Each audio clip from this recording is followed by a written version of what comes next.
And welcome in to Mizzou Central. I'm Grant Salzman. He's Kareem Rush going over a big Missouri victory. They knocked off VMI 106 to 68. And Kareem, after a shaky performance against SEMO, they found a way to really dominate and outperform the projection. What'd you like from the Tigers this afternoon? I really like the second half. We had obviously a size advantage, and I was just kind of wondering how we was going to attack that zone, and we did a great job. Mark did a great job in the first half, kind of hitting that middle section and kind of getting some easy buckets. And I think we outscored them like 58-2 in the paint, which is crazy. Yeah. But we really took advantage of our size. The guy Johnson, TJ Johnson, really kind of kept them in the game in the first half. But I figured, once pride set in the second half, they're trying to cut off that water fountain and shut him down pretty much the second half and got us a 20-point victory, which is what we all wanted to see. Yeah, Johnson has 31 points. To your credit point, Mark Mitchell, 24 points, 10 rebounds. Northweather also had 10 rebounds, and Javon Porter had 9. So a couple guys with some high rebounding numbers, controlled the paint on the defensive side, controlled it on the offensive side. I'm curious your take on that kind of first 10 minutes, because it felt like after the slow game against SEMO, you never really got going in that game. Then you come out first 10 minutes of the first half slow again. Were you at all concerned, or did you think it was just a slow start? Yeah, just a slow start. We are in game 3. I'm trying to get too ahead of ourselves as far as kind of, what we're going to look like as a finished product. A lot of stuff is still in development. We're still learning how to play with each other. A lot of new players out there, and you had to go up against a full-time zone. So I think initially we came out. Mark kind of set the tone, really kind of in the paint. But again, Johnson had a great half. Really kept them in the game.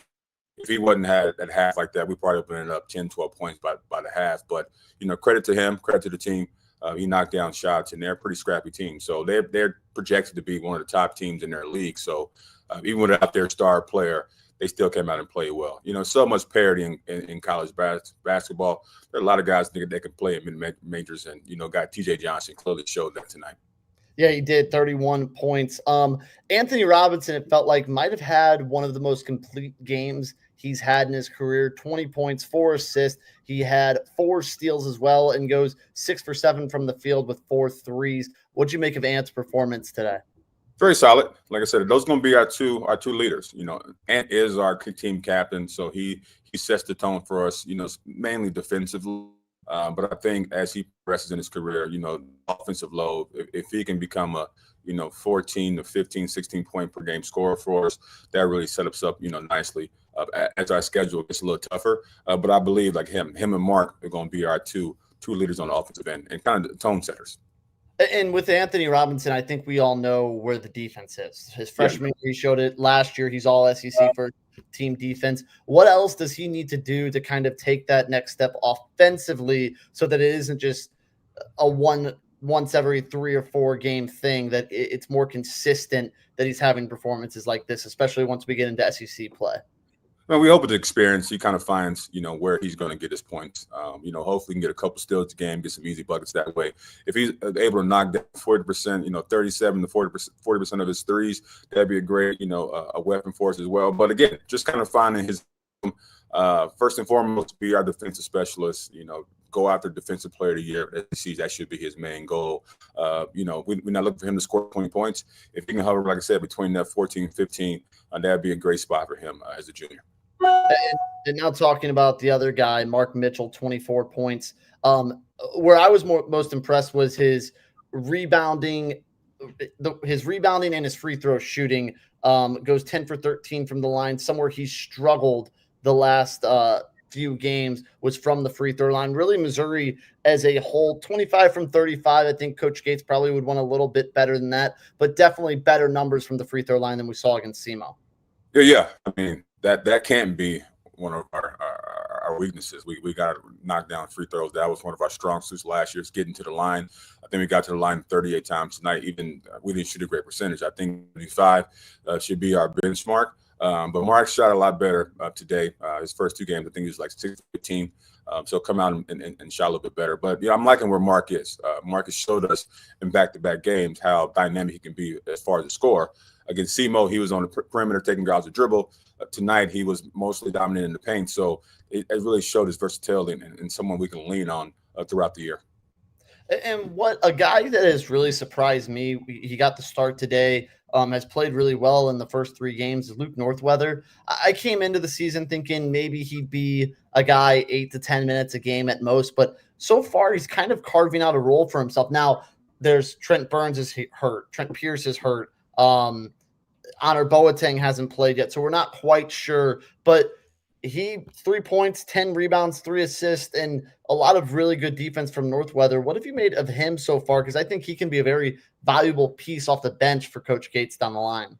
Didn't know too much about him coming in, but the first few games that I've seen him play, he's a solid player. Almost 10 rebounds tonight. Can stretch the floor. I've seen him take a lot of threes. But it all depends on when other guys get back, how this rotation is going to solidify. But that speaks to the depth that he has. He can have guys that we can fill any position when everybody's out and still contribute in a good way. And what do you think this rotation could start looking like once Honor Boateng and Pierce come back? I think that's there early. I think probably our lineup will really probably solidify probably within game 10 to 15. Mm-hmm. So up until then, you always finding different methods and different combinations of players that play well against tonight. Tonight, I really like that last group between it was Stone and Rob. It was Porter. It was Mark Mitchell and I forgot who else, but I like that lineup towards the end of the game. So, Dennis is going to have a good time kind of finding out, who plays well together. So I think probably around game 15, our lineup should be solidified by then.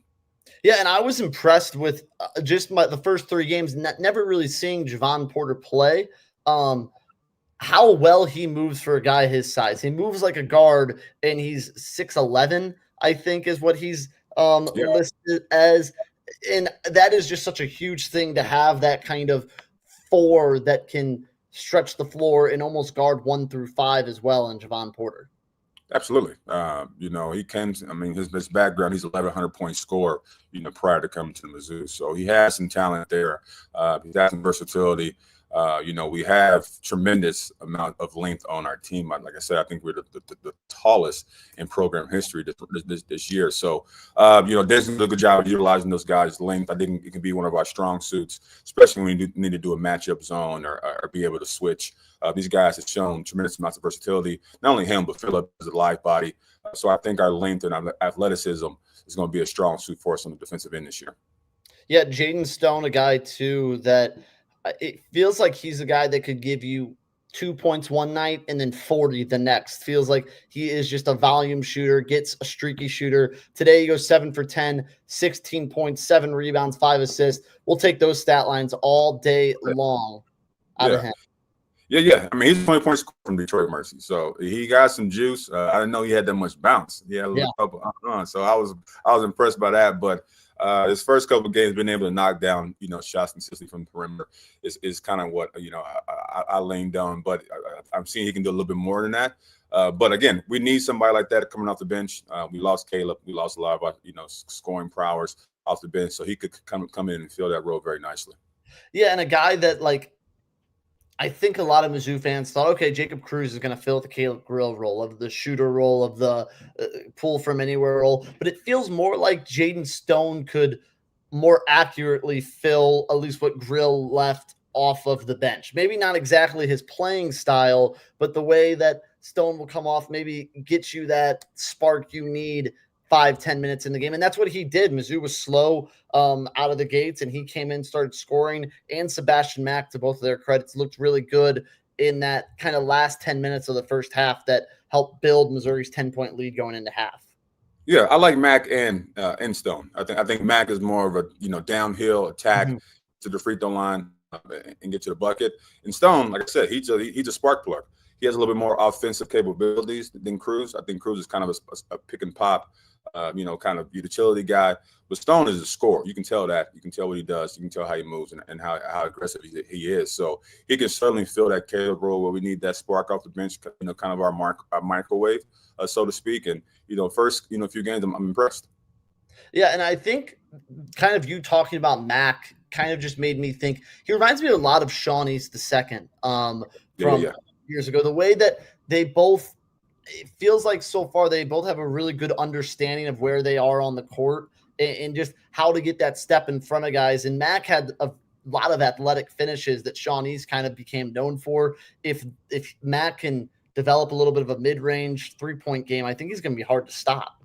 Yeah, a lot of our guys don't do a lot of mid-range. That's what I'm seeing. So the mid-range game is gone in college basketball. So if we can get a couple guys that can master mid-range, that's why it's such a missing part. Which guys would take advantage of it. But Mac is definitely a downhill guy, aggressive. If he can knock down some shots, that'd be a bonus. But we know what he does. You can get him on the fast break, get him out in transition, take advantage of what he does well. He'd be a tremendous asset for us. Yeah, speaking of the mid-range, I think the guy that could utilize that the most is probably Mark Mitchell. If he could just, he'd be a 20 point per game score. I mean, there was sometimes VMI was just letting him go in the zone at the elbow, and Mitchell tried it. It looks a little bit better than his time at Duke, but how hard is that for a guy like Mitchell, who's used to just being the biggest guy on the court and can finish, to trying to develop that stroke? Because it still looks a little hitchy in his jump shot. So yeah, I'm gonna do my part as a Mizzou alum and get down there this year and teach Marco a little 8 to 10 foot 12 jump shot, jump hook. He'll be unstoppable because he's such a mismatch. They put somebody small and he can go down low and body him. But then we have, like I said, against Simo, he was out on the wing doing his thing, but none of them was turnaround jump shot or fade away. But if he had that in this game, he'd be an even better player. And I think as he progresses to the professional ranks, he's not the biggest. He's not going to be the most athletic. So you're going to have to find ways to be more creative. And he's a lefty, so he has an unfair advantage being that alone. So I think, I give him a little, little tips once I get down there this year. Well, just like curious, it's very line drivey, his jump shot. We saw him step out and make some threes last year in big games that all of a sudden just that 1-3 made. They have to respect you a little bit more. But what can you fix to just try to get a little more arc on that jumper? By his ear. He is very flat. But that's something that it probably wouldn't be fixed over the course of a year. That's something that you got to really kind of break down through the course of the summer. And I think as he, gets to professional rank, someone's going to break it down to him because, again, he's a very talented guy, can drive, can do the post. But if he developed that mid-range game, turnaround game, he'd be much more effective. And that's part of elevating your game. Yeah. And I want to ask you a little bit about the Missouri defense and what you've seen from it. Against SEMO, obviously, I think some fans are a little frustrated where it seems like guys and teams have their best days of the season against Missouri. They shut them VMI down. I mean, only gave up 68. Johnson had 31. Is it a theme that you're noticing, or is it really like today Johnson just had a game and couldn't miss in the first half? Or is it a little bit of both? I mean, we're coming into these first two matches as the favorite, so all those teams are playing up and want to do the us upset. So we got to anticipate that. As the talent gets a little better, we probably won't go play down to our competition, so to speak. But again, these players are talented. I mean, I've been watching these guys closely. They got great guards out there, and the biggest difference between Power 5 and mid-major is normally just size. It's not skill level. You can see guys like TJ Johnson should be on the Power 5 team just based on his skill set, but he's a small, undersized 4 or 5 in Power 5. So, but as you can see, he's probably a 3 on the higher level. There's not very much discrepancy between his talent. The size normally comes into play, but I'm not too worried about it. It's still early on. We're 3-0. We had a great game. We played much better than we played previously, so we can kind of sit on that and take the good what happened in this game and move forward. Yeah, and to your point, VMI, credit to them. It was a much closer game than a 42-point game, but I think a big bounce back for Missouri. And now it's all set up for the first Power 5 matchup Mizzou has, a Minnesota team that is just rolling teams right now. They're 2-0. They beat Alcorn State by 45. They beat Gardner-Webb by 30. So a team that comes in, Missouri probably should be the favorite against this team, but a Power 5 team with some expectations. How does Mizzou get ready for, I guess, their first real test? Not that SEMO wasn't. No. I mean, next up. I haven't done much scouting on Minnesota. I will prior to the game. But, Dennis has a lot to be, happy about with his last performance. A couple of things we can clean up. Obviously we want to do better on the free throw line. But all in all, we played well, scored 100 points. We were scoring the ball very well this year. Now the true test comes when, like I said, a better competition comes to play. So now we see kind of where we stack up. We're still at home. We're home for another 6 games. So we got a chance to kind of really get out to a really hot start. We just got to go out there and handle our business. Well, Kareem, any last thoughts about this Missouri victory before we close the book and move on to Minnesota? No, 3-0. We're looking good. I'm happy where the team is. Like I said, hopefully as we getting closer and closer to full strength and getting the guys back, we can kind of see what our full roster looks like. But all in all, 3-0 is a great start, great win tonight, and ready for Minnesota. Well, for Kareem Rush, I'm Grant Salzman. Missouri, 106-68 victory over VMI. They'll be back in action 7 o'clock on Wednesday against Minnesota. Make sure to tune in to the post-game show right here on STL Sports Central. Thanks, everybody, for tuning in. Got a lot of Mizzou talk tomorrow on Monday as well, so tune in right here on STL Sports Central.